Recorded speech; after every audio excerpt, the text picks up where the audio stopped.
যিনি নিজে না খেয়ে উম্মতের মুখে খাবার তুলে দিয়েছেন, নিজে না পড়ে উম্মতের গায়ের মধ্যে কাপড় পরিয়ে দিয়েছেন, নিজে আরাম করেন নাই, উম্মতের জন্য সব বিলিয়ে দিয়েছেন, তার নাম হচ্ছে মুহাম্মদ সাল্লাল্লাহু।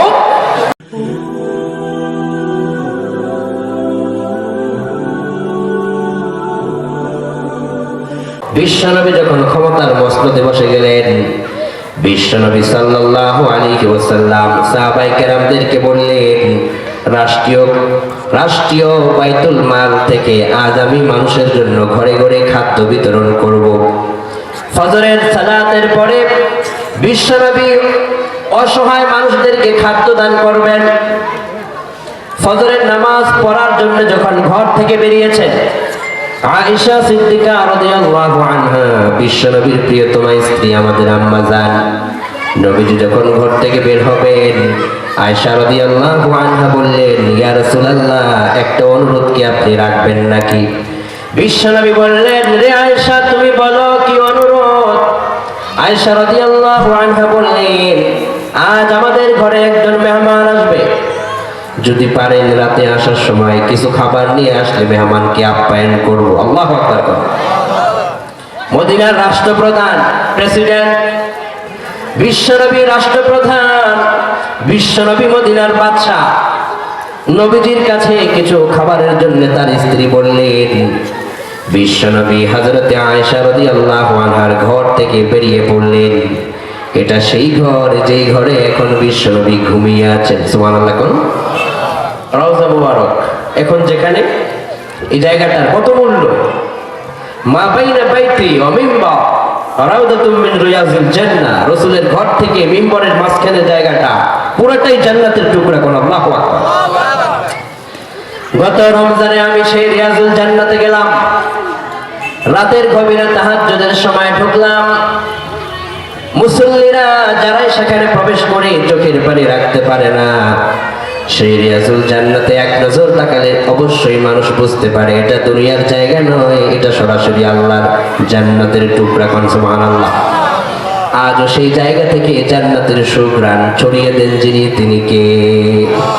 পৃথিবীর কোন আতর সেখানে লাগানো লাগে না। রাউজাতুম মিন রিয়াজিল জান্নাহর ভিতরে ঢুকলে জান্নাতের একটা আতরের ঘ্রাণ দিয়ে দেন যিনি, তিনি কে? এমন পবিত্র জায়গা থেকে বিশ্বনবী বের হলেন।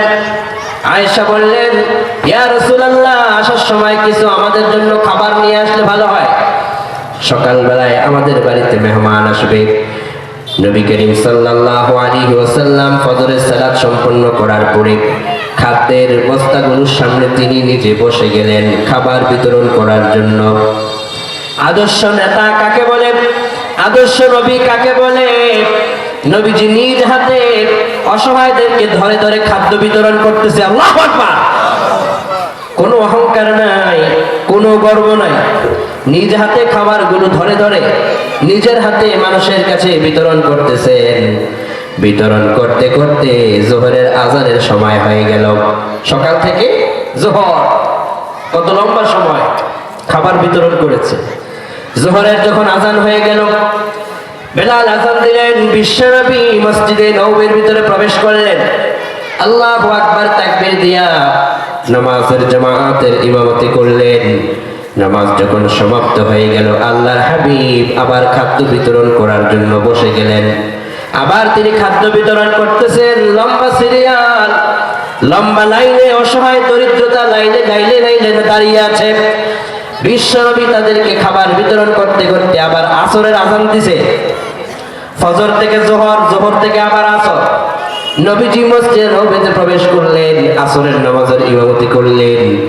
নামাজ সমাপ্ত করার পরে আবার নবীজি ওই খাদ্য বিতরণের জায়গায় বসে গেলেন। খাদ্য বিতরণ করতে করতে এখন মাগরিবের পরে এশার আজান হয়ে গেল, আসরের পরে মাগরিবের আজান হয়ে গেল। বিশ্বনবী মসজিদে নববীতে আবার প্রবেশ করলেন, সাহাবায়ে কেরামদেরকে নিয়ে মাগরিবের জামাতের ইমামতি করলেন।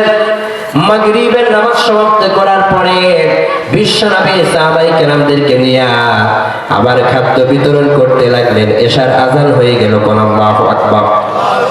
সারাদিন বিশ্বনবী খাদ্য বিতরণ করে এশার নামাজ আদায় করার পরে নবীজি তার ঘরের দিকে রওনা দিয়েছেন।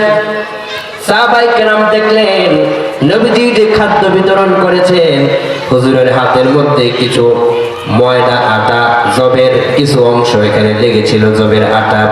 নবীজি হাত নেড়ে নেড়ে এগুলোকে এভাবে করে ফেলে দিলেন। আল্লাহু আকবার। বিশ্বনবী সাল্লাল্লাহু আলাইহি ওয়াসাল্লাম ইতিমধ্যে তিনি বাড়ির দিকে রওনা দিলেন। ঘরের মধ্যে কোনো খাবার নিতে পারেন নাই। আয়েশা সিদ্দিকা রাদিয়াল্লাহু আনহা অপেক্ষায়, নবীজি আসার সময় কিছু আনবে আর এগুলো রান্না করে মেহমানদেরকে দেওয়া যাবে। নবীজি যখন প্রবেশ করলেন, আয়েশা সিদ্দিকা রাদিয়াল্লাহু আনহা দেখলেন প্রাণের নবীজির হাতে কিছু নাই, নবীজি খালি হাতে প্রবেশ করেছেন। আয়েশা রাদিয়াল্লাহু আনহা বললেন, ইয়া রাসূলুল্লাহ, কিছু কি আনা গেল না? আল্লাহর হাবিব বললেন, রে আয়েশা, আনতে চেয়েছিলাম, আমি আমার জন্য যতটুকু অংশ পেয়েছি ওই অংশটুকু আমার জন্য রেখে দিলাম। কিন্তু আসার সময় দূর থেকে একজন অসহায় হাত তুলে বলে, ওগো আল্লাহর হাবিব, আমি কিন্তু পাই নাই। আমি তখন আমার সেই আটার অংশটা তাকে দিয়ে দিলাম। এর নাম হলো উম্মতের দরদি নবী, এর নাম হচ্ছে আদর্শ নবী, যিনি নিজে না খেয়ে উম্মতের মুখে খাবার তুলে দিয়েছেন, নিজে না পড়ে উম্মতের গায়ের মধ্যে কাপড় পরিয়ে দিয়েছেন, নিজে আরাম করেন নাই, উম্মতের জন্য সব বিলিয়ে দিয়েছেন। তার নাম হচ্ছে মুহাম্মদ সাল্লাল্লাহু